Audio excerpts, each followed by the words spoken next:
Bonjour à tous. Tout d'abord, j'aimerais remercier l'ARAF pour nous permettre, à Yannick et moi-même et à mes collègues, de présenter nos travaux. Yannick s'excuse de ne pouvoir être ici, mais visiblement, il avait des incitations plus fortes de la part de son institution que de l'ARAF pour pouvoir être ici aujourd'hui. On voit bien le pouvoir des incitations. Et l'objectif des travaux que nous avions menés était de voir si les méthodes de régulation, les outils de régulation qui étaient implémentés dépendaient des régulateurs qu'on considérait, et notamment des caractéristiques des régulateurs qu'on considérait.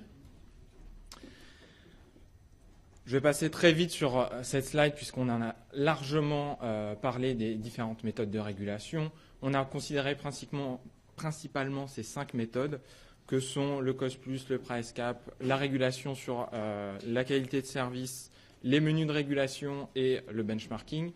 Ces méthodes pouvant être combinées en mettant même dans un même mécanisme un petit peu de cost plus, un petit peu de price cap, en faisant du menu de contrat avec que du price cap ou avec que de la qualité de service, etc., etc. Et pour ce qui est de la négociation avec les utilisateurs, de notre point de vue, ça fait davantage partie du cadre général de la régulation. Donc c'est une surcouche qui vient se rajouter à ces différents mécanismes. Et ce que nous enseigne la théorie, c'est que ces mécanismes de régulation ont un pouvoir incitatif d'autant plus fort qu'on va du cost plus vers le benchmarking. Au passage, ça a déjà été mentionné, ça induit également davantage de risques aussi bien pour le régulateur que pour l'entreprise d'induire des surprofits, mais également d'induire des pertes et avec des conséquences qui peuvent être importantes également en termes de gestion du réseau.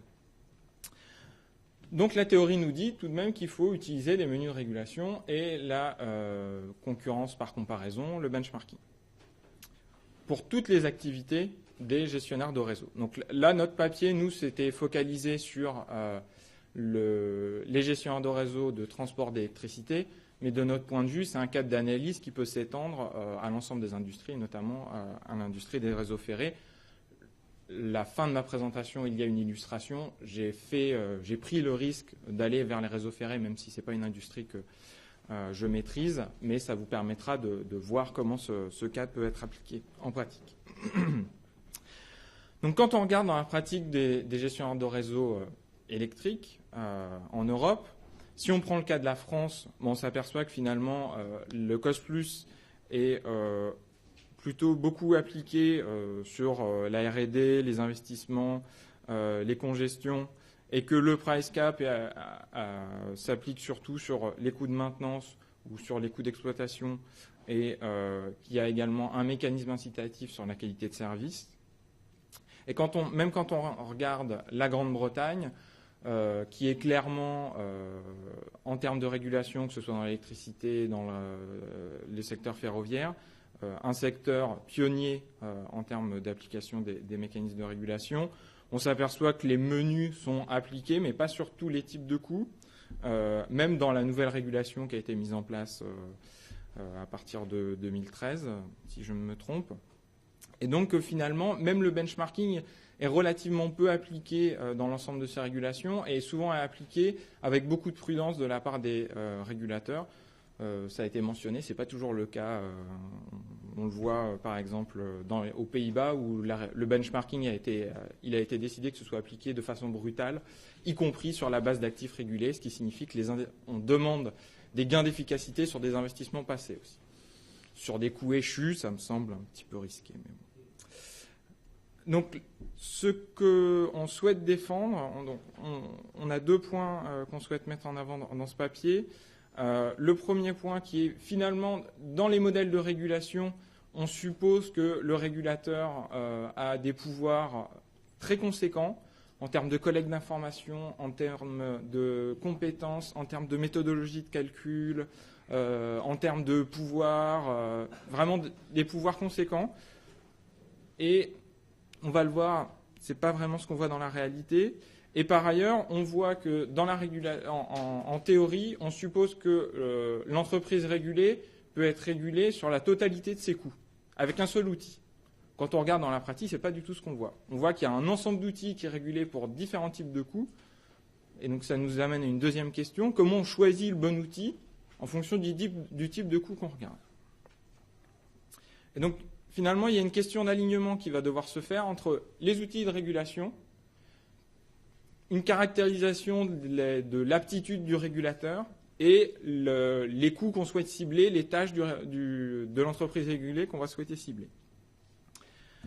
Donc de ce point de vue-là, la théorie économique, plutôt théorique, plutôt modélisée, ne nous donne pas d'outils, ni pour déterminer le type de coût à considérer pour quel outil ou les capacités du régulateur qui doivent être nécessaires à la mise en place des différents outils.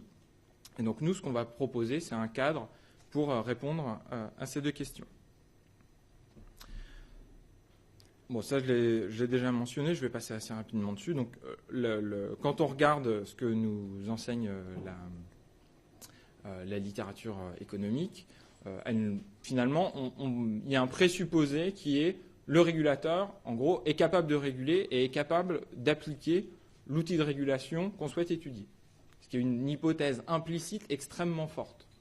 Et vous allez le voir, ce n'est pas du tout le cas dans la réalité, puisque dans la réalité, vous avez des dotations qui sont fournies aux régulateurs par le pouvoir politique, par le pouvoir législatif, où on dit au régulateur, vous avez tel budget, vous avez tel staff, un certain nombre de personnes, vous avez tel pouvoir, vous avez telle compétence, et vous n'avez pas le droit d'aller au-delà. Si vous allez au-delà, les acteurs, soit vous allez être contraints, parce que vous avez votre contrainte de budget, votre contrainte de staff, ou alors si vous allez au-delà de vos pouvoirs, vous allez vous retrouver devant le juge qui va casser votre décision. Et c'est ce qu'on retrouve donc, quand on regarde un peu les compétences des régulateurs en Europe. Donc, je suis désolé, il n'y a pas d'informations plus récentes sur les compétences des régulateurs en Europe. Il y avait une très bonne base de données qui existait précédemment, mais que je n'ai pas retrouvée malheureusement. J'aurais souhaité mettre cette carte à jour. Donc là, ce qu'on voit, c'est que finalement en Europe, là, c'était un travail qui avait été fait où on évaluait les compétences des régulateurs sur 5 caractéristiques. Est-ce que la régulation est ex ante ou ex post? Est-ce que le régulateur est indépendant du gouvernement? Est-ce que le régulateur fixe le tarif d'accès au réseau? Est-ce qu'il est capable de résoudre les conflits? Enfin, est-ce qu'on lui donne la possibilité de résoudre les conflits? Est-ce qu'on lui donne la possibilité d'acquérir de l'information? Et avec ça, on donne une note globalement. Et ce qu'on voit, c'est qu'on a quand même des régulateurs qui, au fil du temps, sont tirés vers le haut et ont des notes autour de 4-5. Mais ces travaux-là, on a commencé à les faire. Moi, c'est une carte que j'utilise depuis assez longtemps. Pendant un certain temps, il n'y avait pas de régulateur en Allemagne. Donc la note, elle était assez vite mise. Donc c'est quand même un panorama qui évolue dans le temps. Et on voit que les compétences d'un certain nombre de pays sont limitées, notamment puisque vous avez un certain nombre de régulateurs où le pouvoir politique interfère assez régulièrement. L'Espagne est assez connue pour ça, la Grèce également, et un certain nombre d'autres pays. Et quand on regarde également finalement les dotations budgétaires, les dotations en termes de staff, donc Madame Georges le rappelait précédemment, là ce qu'on voit c'est que par exemple on a des pays qui sont très bien dotés, donc plus vous avez plus vous êtes dans le bleu foncé, plus vous avez un budget important, et plus vous avez des ronds, de gros ronds, et plus vous avez un staff important. Alors là, on a essayé de faire une sorte de scaling en ramenant ça à la taille de la consommation intérieure. On sait que c'est imparfait, mais ça donnait une petite idée. On a essayé aussi de tenir compte de la parité de pouvoir d'achat. Très vraisemblablement, c'est perfectible, mais ce qu'on voit, c'est qu'il y a quand même des grosses différences. Il y a des régulateurs qui sont très bien dotés, et il y a des régulateurs qui sont extrêmement mal dotés. Est-ce qu'ils limitent leur capacité d'action? Dans le même temps, on a aussi des régulateurs qui ont réussi, d'une certaine façon, très astucieusement, à dépasser ces limites-là. Soit ils apprennent de leurs propres expériences, et ça, le problème, c'est que c'est long. Les périodes de régulation se font tous les 3, 4, 5 ans. Donc, quand vous mettez en place un mécanisme qui ne fonctionne pas très bien, ou alors quand vous souhaitez récupérer de l'information pour, à l'avenir, mettre en place un mécanisme, il va falloir que vous mettiez en place votre système de collecte d'indicateurs à un moment donné, mais vous ne l'appliquerez que 3, 4, 5 ans plus tard. C'est ce que mentionnait Madame Georges précédemment. Et les régulateurs aussi, de plus en plus, ont des plateformes de discussion, ce qui leur permet d'échanger leur expérience. Et là, pour le coup, les compétences des régulateurs s'accroissent assez rapidement parce qu'ils échangent leurs expériences. Donc finalement, ils peuvent, chacun dans leur coin, traiter leurs propres problèmes, mais ils peuvent partager leurs problèmes et partager les solutions également. Solutions pour résoudre les problèmes d'asymétrie d'information et également pour voir comment il est possible d'adapter les outils de régulation à l'incertitude et au risque. Bien sûr, je le mentionnais précédemment, la part des utilisateurs dans les discussions est également importante. Le régulateur a toujours une place assez à part puisqu'il participe au fonctionnement de l'industrie, puisque c'est lui qui va déterminer les règles qui vont s'appliquer au monopole, mais dans le même temps, il est totalement extérieur à l'industrie. Alors, effectivement, il y a des gens qui sortent, qui rentrent et qui connaissent plus ou moins l'industrie, mais ceux, à un moment donné, qui connaissent l'industrie, c'est les utilisateurs. Donc, il est important, de ce point de vue-là, d'impliquer les utilisateurs, parce que c'est non seulement eux qui vont bénéficier du service, mais potentiellement, c'est eux aussi qui vont avoir une alternative face à ce que va leur proposer le monopole. À un moment donné, il peut y avoir un monopole, mais il se peut très bien que ce monopole se retrouve dans une situation où finalement, il est en concurrence avec des services alternatifs, soit que les utilisateurs peuvent lui fournir, soit qui vont venir de l'extérieur de l'industrie. Donc ça, de mon point de vue, c'est quelque chose qui doit participer de l'activité et de la construction des outils de régulation. Donc finalement, quand on reclasse nos outils de régulation, par rapport à l'aptitude des régulateurs, par rapport à la dotation qui va être donnée aux régulateurs en termes de pouvoir, en termes cognitifs, en termes de moyens de calcul, on s'aperçoit que on va commencer du COS+. Le COS+, tous les régulateurs sont capables de l'appliquer. Ensuite, il faut être capable de déterminer un facteur d'efficacité. Ensuite, il faut être capable de mettre en place une régulation de qualité de service, mais il faut savoir jusqu'à quel niveau de qualité de service on veut arriver. Il faut donner une valeur à la qualité de valeur cible qu'on souhaite avoir. Et ensuite, pour les menus de régulation et pour le benchmarking, là, on a besoin de beaucoup plus d'informations. Il y a une prise de risque qui est beaucoup plus importante également, puisqu'il va falloir développer, dans le cas du menu, de multiples contrats de régulation. Et dans le cas du benchmarking, il faut arriver à intégrer l'ensemble des variables qui vont être pertinentes en termes de comparaison des différents gestionnaires de réseau. Et c'est quelque chose qui est compliqué. On comprend quand on entend que pour faire un benchmarking à l'échelle européenne des gestionnaires de réseau de transport d'électricité, on atteint tout de même le demi-milliard d'euros. Donc par ailleurs, je l'ai mentionné précédemment, généralement dans la théorie, on suppose que les coûts sont régulés dans leur ensemble. Et quand on regarde ce que fait un gestionnaire de réseau, finalement, il a des activités qui sont très variées et qui ont des caractéristiques en termes de coûts, en termes de risques, qui sont très très variables. Soit vous allez faire de l'exploitation du système où, en gros, alors oubliez ce qui est mentionné ici, mais pensez plus dans le secteur ferroviaire. L'exploitation du système, ça va être gérer l'écoulement du flux de train tous les jours, gérer les retards, les pannes matérielles et s'assurer que finalement les trains puissent passer sur le réseau ou à un moment un rail qui casse, il faut faire passer les trains sur une autre voie, etc. Donc ça, c'est ce que va faire votre gestionnaire d'infrastructure au jour le jour. La maintenance, justement, il va éviter que les rails ne cassent. Quand il voit qu'un rail arrive un peu en bout de course, il va le changer, etc. Va y avoir également de la relation clientèle. Là, davantage avec les opérateurs qui font rouler les trains. Et également développer les nouvelles infrastructures. Là, dans le cadre du système électrique, il y a également une problématique de connexion, connecter les nouveaux producteurs, les nouveaux consommateurs. Et par ailleurs, ces tâches ne sont pas figées dans le temps. Dans le secteur électrique, Madame Georges le mentionnait précédemment, on est dans une période où il y a des gros changements techniques et il y a des gros changements organisationnels. D'un côté, on a une pression très forte sur les problématiques de sécurité d'approvisionnement, alors que précédemment, ce n'était pas trop un problème. Alors davantage dans le gaz, on le voit assez bien avec avec les problématiques actuelles. Ce qui est génial dans le gaz, c'est que quelle que soit la période où on fait cette présentation, il y a toujours un problème en Ukraine, donc finalement ça ne change pas trop. La politique climatique, même si on voit que la politique climatique, là actuellement, il y a un léger flottement, on ne sait pas trop quelle forme elle va prendre, et surtout si on aura toujours ce soutien vers les énergies renouvelables qui modifie considérablement le fonctionnement, qui impacte l'ensemble des tâches qu'on a vues précédemment, et également des tâches qui peuvent être changées dans leur scope, là avec une européanisation des marchés qui conduit les gestionnaires de réseau à se coordonner beaucoup plus. Et une période où la R&D repart dans ce secteur-là, où finalement le fonctionnement des systèmes électriques pendant un siècle n'a fondamentalement pas beaucoup évolué en termes de techniques de production, en termes de techniques pour faire transiter l'énergie.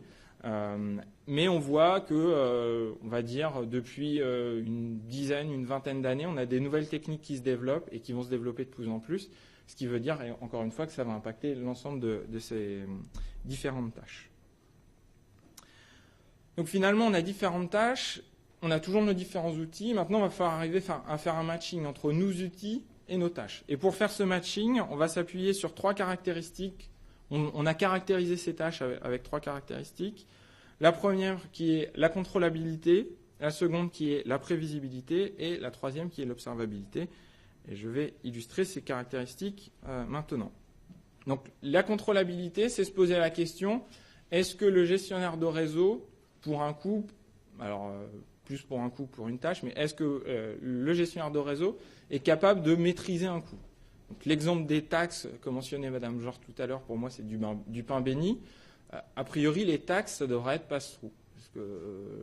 Alors là c'est un bon exemple où, visiblement, il y avait une information cachée qui est apparue. Et le gestionnaire de réseau n'avait aucune raison de bénéficier d'une certaine façon d'un surprofit lié à une information concernant les taxes. Donc généralement, les taxes, ça doit être du pass-through.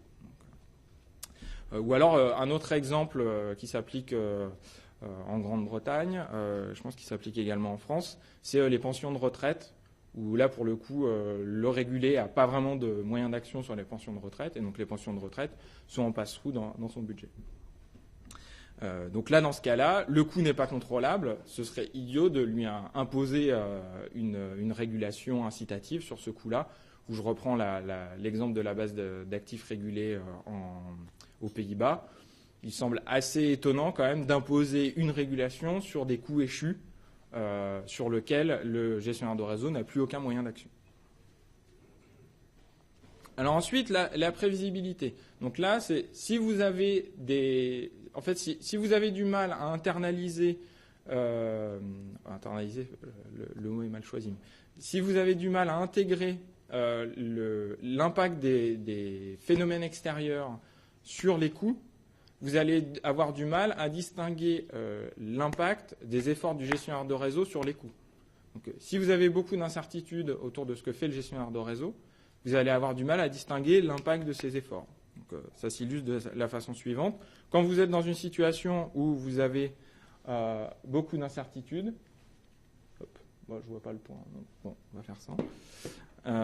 Quand vous avez beaucoup d'incertitudes, donc sur la partie gauche, là c'est une représentation qui est liée au coût de congestion sur le réseau électrique. Donc, quand vous voulez faire passer beaucoup d'énergie sur un câble qui finalement peut pas faire passer sur lequel on ne peut pas faire passer cette énergie, vous allez demander à des producteurs de baisser la production et à des producteurs à un coût plus élevé d'augmenter leur production.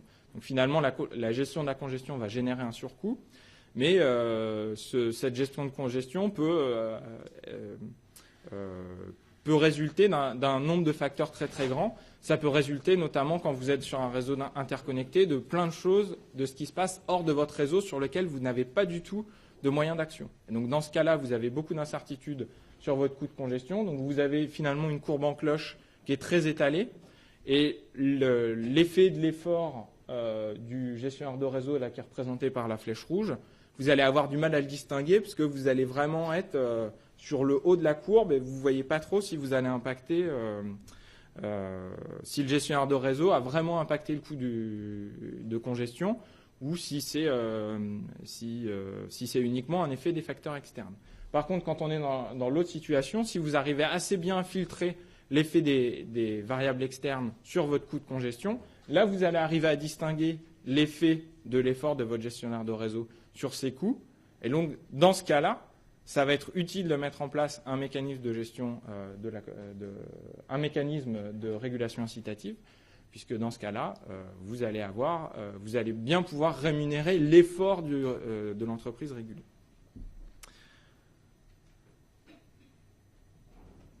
Voilà, donc quand vous allez avoir... alors après, vous pouvez toujours choisir de mettre en place un mécanisme de régulation incitative, même lorsque vous avez une faible prédictibilité, mais dans ce cas-là, vous induisez énormément de risques. Donc, par contre, quand vous allez avoir une prévisibilité qui va être plus importante, vous avez moins de risques qui va résulter du mécanisme. Alors, la dernière caractéristique... Et j'étais je trouvais que la remarque de Madame Jord sur ce point-là était très pertinente. Pour mettre en place un mécanisme de régulation, il faut déjà connaître un indicateur. Il faut déjà mettre en place un indicateur. Et donc, finalement, la question de l'observabilité, c'est de mettre en place un indicateur. Si vous voulez si vous voulez inciter sur la qualité de service, il faut que vous ayez un indicateur sur la qualité de service. Bon, une histoire qui m'a toujours énormément frappé. Au début de la libéralisation du secteur électrique, on ne connaissait pas les pertes sur le réseau électrique. Parce que les pertes étaient intégrées dans la consommation totale, qui, elle, était intégrée dans la facture totale. De toute façon, c'était payé. À la libéralisation, vous avez deux entreprises qui se séparent. Vous avez la partie production chez EDF, la partie réseau qui part chez RTE. Et au moment où RTE se construit, il faut évaluer les pertes. Première évaluation des pertes.